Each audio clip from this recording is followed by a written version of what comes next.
Assalamualaikum warahmatullahi wabarakatuh. Nama saya Mary Andriani dengan NPM 240310180009. Dan di video ini saya akan men-share mengenai infografis yang telah saya buat yang membahas tentang pentingnya vitamin D yang akan berpengaruh terhadap fisiologis pekerja. Vitamin D berperan dalam penyerapan kalsium dari usus ke darah serta terlibat pada sistem imun. Di sini, saya akan mengcompare mengenai orang yang beraktivitas di dalam ruangan dengan orang yang beraktivitas di luar ruangan berdasarkan jurnal yang saya baca. Ternyata, orang yang beraktivitas di dalam ruangan akan mengalami defisiensi vitamin D.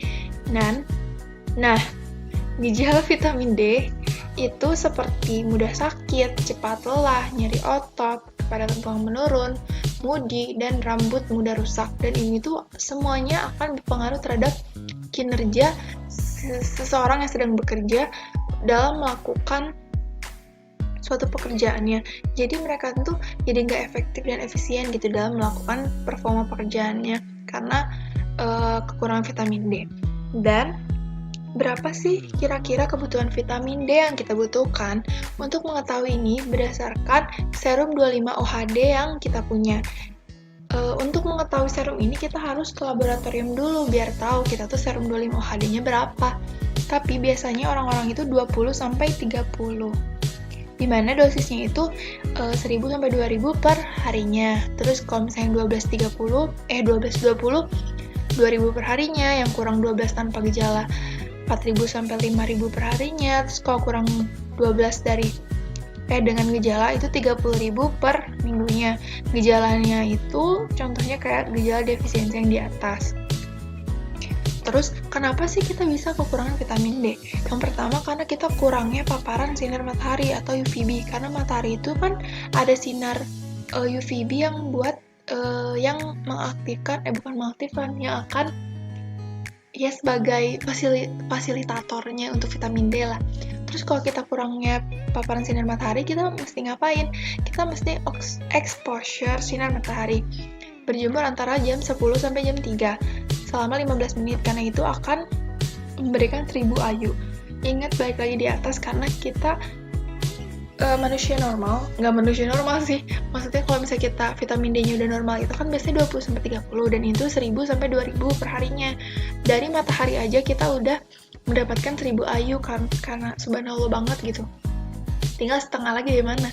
Dari asupan makanan vitamin D dan suplemen vitamin D tentu. Tapi hati-hati untuk suplemen vitamin D ini kita harus tahu, harus disesuaikan dengan level serum 25-OH yang ada di sini. Lalu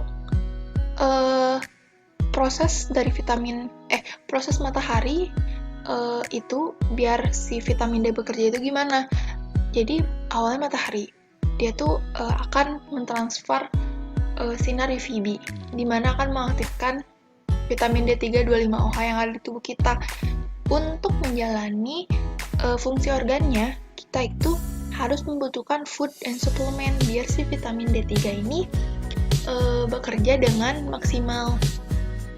Soalnya kalau kita cuma matahari doang, itu tuh kayak kurang gitu. Soalnya kalau misalnya makanan, menurut video yang pernah saya tonton, katanya kalau misalnya kita UVB-nya pengen terpenuhi, itu sama kayak kita minum 20 gelas susu. Sok bayangin, kita kan udah keburu mual nggak sih? Makanya kita mending berjemur, udah 1000 IU. Di sini ada diagram distribusi untuk pemenuhan vitamin D-nya. Yang pertama itu ada food 10% sama sun 90%. Karena sun itu seberpengaruh itunya, jadi kita harus sering-sering berjemur. Karena berjemur kalau jam 10 sampai jam 3 itu banyak UVB-nya. Sedangkan kalau misalnya pagi-pagi, yang konon nenek moyang pagi-pagi itu tuh banyaknya UVA, tapi kita sebenarnya lebih banyak membutuhkan UVB, makanya kita harus berjemur menurut jurnal yang saya baca ya, ini juga jam 10 sampai jam 15. Terus alternatifnya kalau misalnya saya nggak bisa berjemur soalnya saya kerjanya di dalam ruangan gitu, jangan sedih, jangan panik, karena kita bisa meminum suplemen dengan distribusinya sekian 34%. Jadi orang-orang yang aktivitasnya di dalam ruangan, setidaknya dia memanfaatkan waktu istirahatnya untuk berjemur sebentar gitu. Jadi walaupun sebentar, tapi yang penting karena sinar matahari gitu. Lalu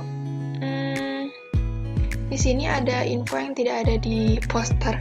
Katanya kalau vitamin D yang terlalu tinggi itu akan jadi toksik. Contohnya kayak batu ginjal sama hiperkalsemia, itu hiperkalsium. Maka diimbangi dengan vitamin K itu sama magnesium. Jadi kita mengkonsumsi suplemen keduanya.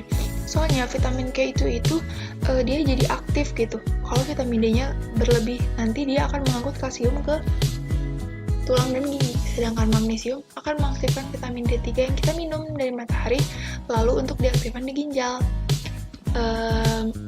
Mungkin segitu saja yang dapat saya sampaikan. Mohon maaf bila ada kesalahan dalam penyampaian ataupun materi-materi yang ada di dalam sini, tapi ini menurut jurnal-jurnal yang sudah pernah saya baca dan dari Instagram, video-video gitu di sosmed yang sudah saya lihat-lihat, saya merangkum ini gitu. Udah deh. Wassalamualaikum warahmatullahi wabarakatuh. Semoga bermanfaat, teman-teman.